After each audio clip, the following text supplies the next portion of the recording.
Baik, Assalamualaikum warahmatullahi wabarakatuh. Perkenalkan, nama saya Arya Muhammad Afrisya. Di sini saya akan edukasi atau menjelaskan mengenai dampak dari penyakit TBC ini. Yuk, kita langsung saja.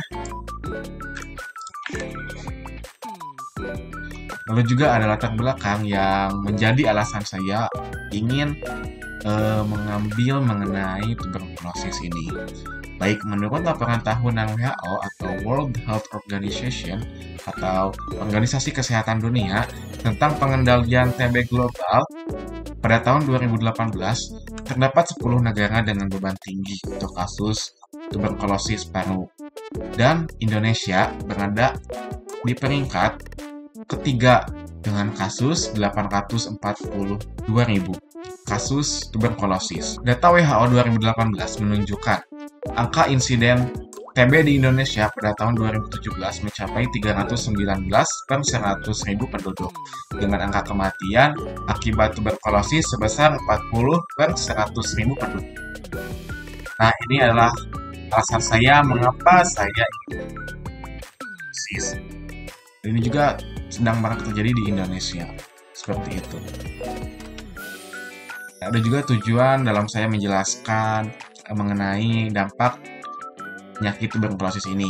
Yang pertama, meningkatkan pemahaman tentang tuberkulosis, lalu juga mendorong deteksi dini, lalu juga mengurangi stigma, meningkatkan kepatuhan pengobatan, dan meningkatkan kesadaran akan pencegahan.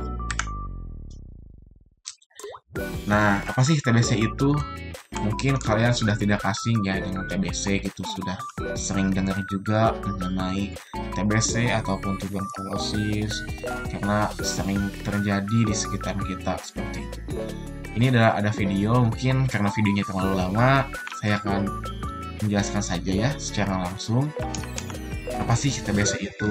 Nah, TBC ini adalah penyakit menular yang disebabkan oleh bakteri yang bernama Mycobacterium tuberculosis. Bakteri ini umumnya menyerang paru-paru, tetapi juga dapat memengaruhi organ yang lain seperti tulang, otak, ginjal, atau kelenjar getah bening. Penyakit ini seringkali berkaitan dengan lingkungan padat penduduk, kondisi sanitasi yang buruk, serta daya tahan tubuh yang rendah. Nah, cara penularan TBC ini yaitu menyebar melalui udara. Ketika penderita TBC aktif ini batuk, ataupun bersin, ataupun sedang berbicara, bakteri yang terkandung dalam droplet kecil ini yang ada di mulut si penderita TBC tersebut menyebar ke udara. Lalu juga orang yang di sekitarnya yang menghirup droplet penderita TBC tersebut berisiko tertular, terutama jika mereka memiliki imunitas yang lemah. Lalu juga ada tanda dan gejala tuberkulosis. Yang pertama, batuk berdahak lebih dari 2 minggu. Pada beberapa kasus, ada batuk yang disertai dengan darah. Lalu juga ada demam ringan, terutama pada malam hari. Lalu juga berkeringat di malam hari tanpa aktivitas fisik. Lalu juga penurunan berat badan yang signifikan. Lalu rasa lelah yang berlebihan, adapun nyeri dada, dan juga sesak nafas. Nah, jika bakteri ini menyebar ke organ lain, gejalanya dapat berbeda seperti nyeri tulang, pembengkakan kelenjar getah bening, atau gangguan fungsi organ tertentu. Dan juga ada faktor risiko. Nah, beberapa kondisi meningkatkan risiko terkena TBC antara lain sistem kekebalan tubuhnya lemah, misalnya terjadi dikarenakan akibat HIV atau AIDS, lalu juga diabetes ataupun malnutrisi. Nah, lalu juga ada paparan jangka panjang terhadap penderita TBC aktif, terutama dalam lingkungan tertutup.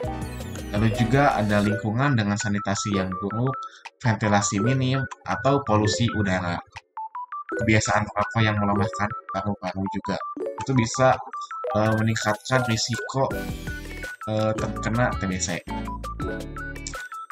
Lalu juga ada dari pencegahan TBC yaitu bisa dengan vaksin BCG. Biasanya diberikan kepada bayi untuk mencegah TBC berat seperti meningitis TB. Lalu juga ventilasi udara yang baik ya karena mengurangi paparan droplet infeksius. Lalu juga menggunakan masker agar droplet tidak masuk ke saluran pernapasan kita. Seperti itu. Lalu juga menyelesaikan pengobatan bagi penderita TBC. Seperti itu. Lalu juga ada dampak-dampak. Nah, ada juga dampak fisik, dampak psikologis, dampak sosial, dan juga dampak ekonomi. Oke, kita lanjut. Nah, pada dampak fisik, ada kerusakan paru-paru. Ini sudah jelas ya, karena si Mycobacterium tuberculosis ini merusak jaringan paru-paru yang meninggalkan jaringan paru dan mengurangi kapasitas paru. Nah, inilah penyebab mengapa banyak penderita TBC yang meninggal seperti itu. Lalu juga ada batuk kronis, batuk yang berkepanjangan adalah gejala umum pada kasus TBC ini. Pada kasus selanjutnya, batuk ini bisa disertai dengan darah. Nah, batuk ini merupakan akibat dari infeksi di saluran pernapasan. Lalu juga ada demam dan keringat malam. Keduanya ini merupakan respon tubuh dalam melawan infeksi tersebut. Nah, ada juga dampak psikologis. Pasien TBC seringkali menghadapi tekanan mental akibat stigma, ketakutan akan penularan, serta kecemasan tentang masa depan mereka. Nah, banyak penderita ini ya masih merasa minder atau malu ya akibat stigma yang melekat di masyarakat mengenai penyakit ini. Lalu juga ada depresi dan juga kecemasan karena pengobatan yang panjang dan isolasi sosial dapat mempengaruhi kesehatan mental penderita. Kehilangan motivasi juga itu adalah termasuk dampak psikologis. Karena kelelahan fisik dan tekanan psikologis sering membuat penderita kehilangan semangat untuk pulih. Seperti itu. Lalu juga ada dampak sosial. Stigma terhadap pasien TBC masih sangat tinggi di masyarakat Indonesia ini. Ini bisa mengakibatkan isolasi sosial, diskriminasi, seperti itu. Karena masyarakat sering menghindari penderita TBC karena takut tertular ya, meskipun pasien yang sudah menjalani pengobatan tidak lagi menular. Gitu. Lalu juga isolasi sosial, penderita bisa merasa terasingkan, terutama jika harus mematuhi protokol tertentu seperti menggunakan masker ataupun alat pelindung diri yang lainnya. Seperti itu.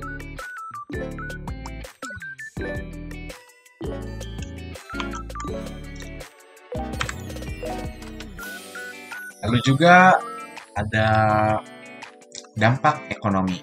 Nah, TBC ini memiliki banyak dampak ekonomi ya yang besar bagi pasien dan keluarga mereka.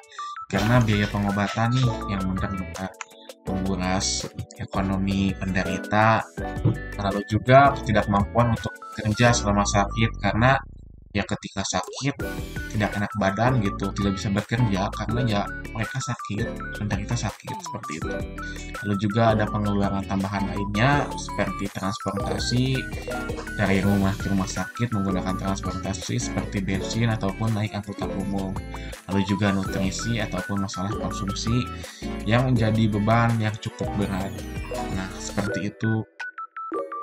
Itu adalah keempat dampak ya terhadap penderita TBC. Baik, ada juga kesimpulan di sini yaitu TBC memberikan dampak luas pada penderita, mencakup aspek fisik, psikologi, sosial, dan juga ekonomi. Secara fisik, penderita menghadapi gangguan kesehatan serius dan efek samping pengobatan. Secara psikologis, mereka kerap mengalami stigma, depresi, dan isolasi emosional. Dampak sosial meliputi diskriminasi dan keterasingan dari lingkungan. Secara ekonomi, TBC dapat menyebabkan hilangnya pendapatan dan biaya perawatan yang membebani penderita serta keluarganya. Oleh karena itu, penanganan TBC membutuhkan pendekatan holistik, termasuk pendukungan medis, emosional, sosial, dan juga finansial, untuk memperbaiki kualitas hidup penderita TBC. Itu dia edukasi mengenai TBC. Ini juga ada daftar pustakanya ya. Nah, baik, itu saja paling penjelasan ataupun edukasi mengenai dampak pada penyakit TBC. Saya mohon maaf jika banyak kekurangan. Wabillahi taufiq wal hidayah. Wassalamualaikum warahmatullahi wabarakatuh.